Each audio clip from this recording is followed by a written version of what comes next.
Fala pessoal, sejam todos bem-vindos. Bora aqui para mais um conteúdo, mais uma notícia, trazendo para vocês as últimas informações diretamente de Brasília e diretamente dos Estados Unidos.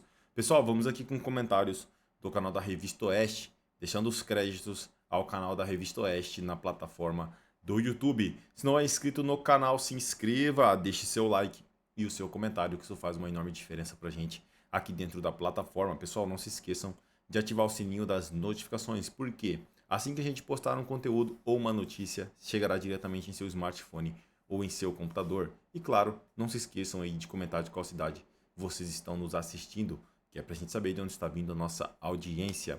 Agora, sem mais enrolação, bora pro conteúdo, bora para as últimas informações. Notícia quente, notícia pegando fogo, você acompanha aqui. Avalia se o ex-presidente Jair Bolsonaro tem condições de saúde para ser transferido para o complexo penitenciário da Papuda, em Brasília. O pedido foi feito pela Secretaria de Administração Penitenciária do Distrito Federal para verificar se o quadro clínico de Bolsonaro é compatível com as condições médicas e nutricionais do presídio. Bolsonaro foi condenado a 27 anos de prisão por envolvimento na suposta tentativa de golpe. Ele cumpre prisão domiciliar, mas pode ser transferido para Papuda depois do julgamento dos embargos de declaração, que começa na próxima sexta-feira. O ex-presidente foi internado em setembro no hospital DF Star, em Brasília, e tem histórico de cirurgias abdominais, além de um diagnóstico de câncer de pele. Por isso, o governo local pediu, então, uma avaliação médica especializada para definir se ele pode ficar na Papuda. E aí, Ana, surge até um bastidor, alguns veículos de imprensa veiculando que o ministro Moraes já teria, inclusive, aprovado uma cela especial para receber o ex-presidente Jair Bolsonaro. Seria uma cela com paredes brancas, ar-condicionado e televisão, segundo foi veiculado aí por alguns veículos de comunicação na Papuda, mas isso só num segundo momento. Até então está marcado para a próxima sexta-feira, dia 7, análise do recurso, embargos de declaração, mas depois abre esse prazo para para novo recurso. Então imagino que até o final do mês aí ainda tenha lastro, para a defesa apresentar novos recursos. Paula, eu vou ser breve porque eu gostaria de ouvir o professor Marcílio exatamente entrando nesse caminho dos embargos e dos recursos, mas vocês estavam falando antes, da ONG dos traficantes, e o problema, um dos vários problemas do Brasil hoje, e aí cabe esse contexto do presidente Bolsonaro agora indo para a Papuda também, é a normalização do absurdo.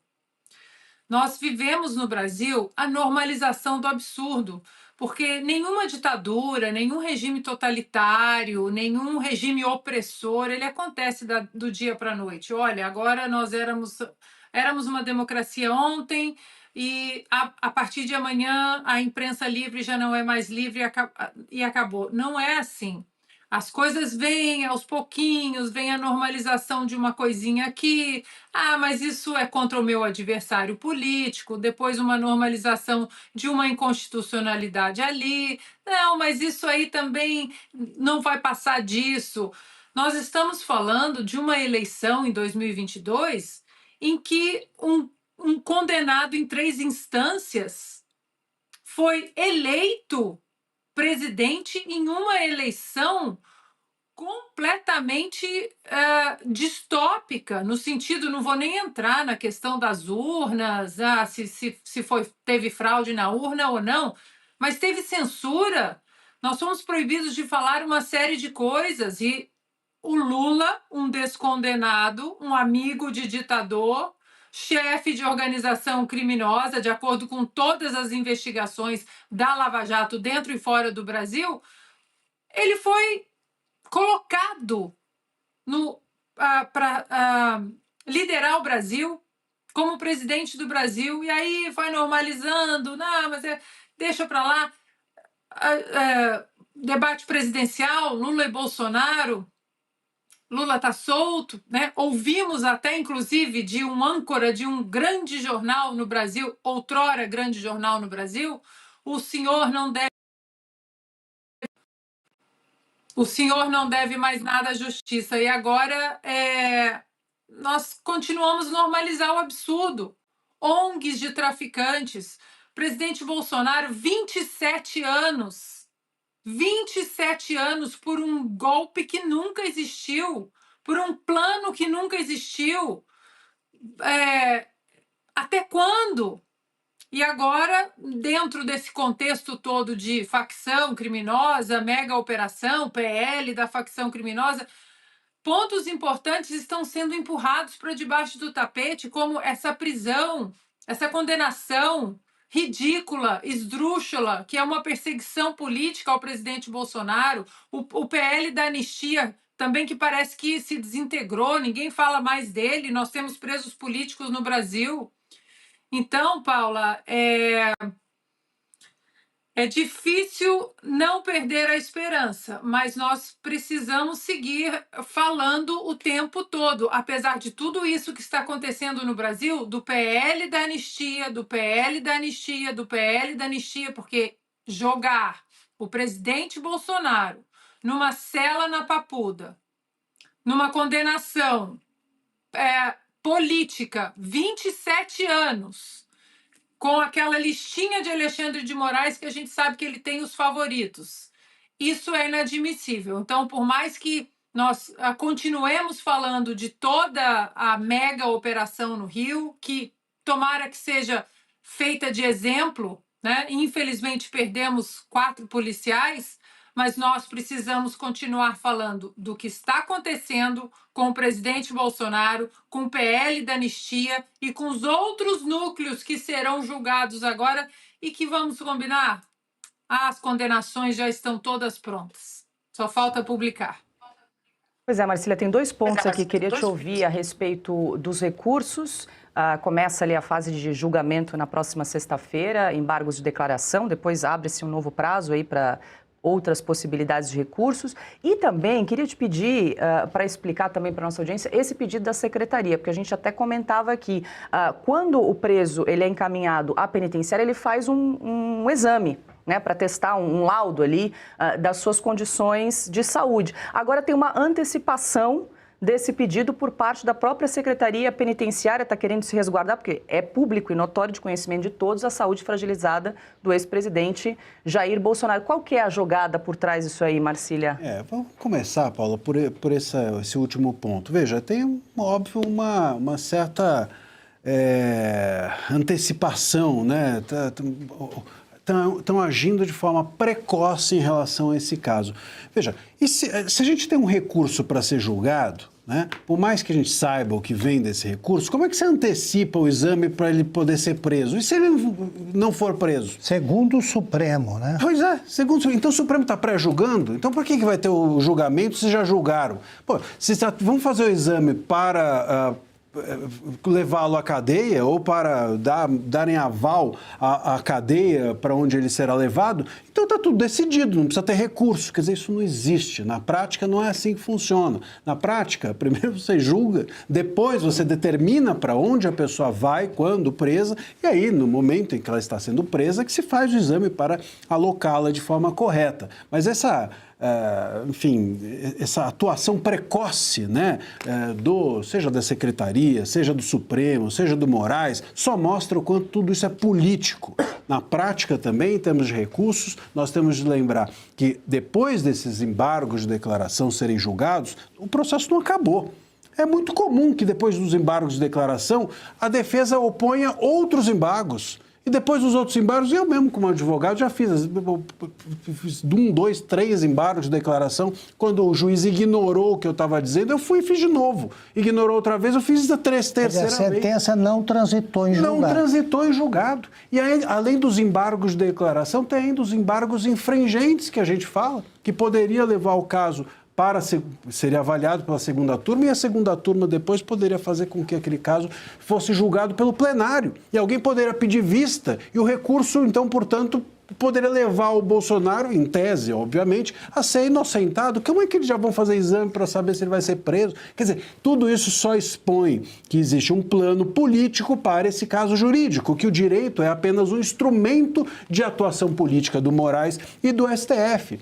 E mais, se a gente olhar para a jurisprudência do STF, se é que a gente pode levar a sério a jurisprudência do STF ou o próprio STF, os precedentes são todos de ex-presidentes não serem presos em presídios, e sim em celas especiais. O próprio Lula, o Lula não ficou num presídio, né? Todo mundo ia lá na porta da Polícia Federal, dar bom dia Lula, não sei o que e tal. Não ficou em presídio.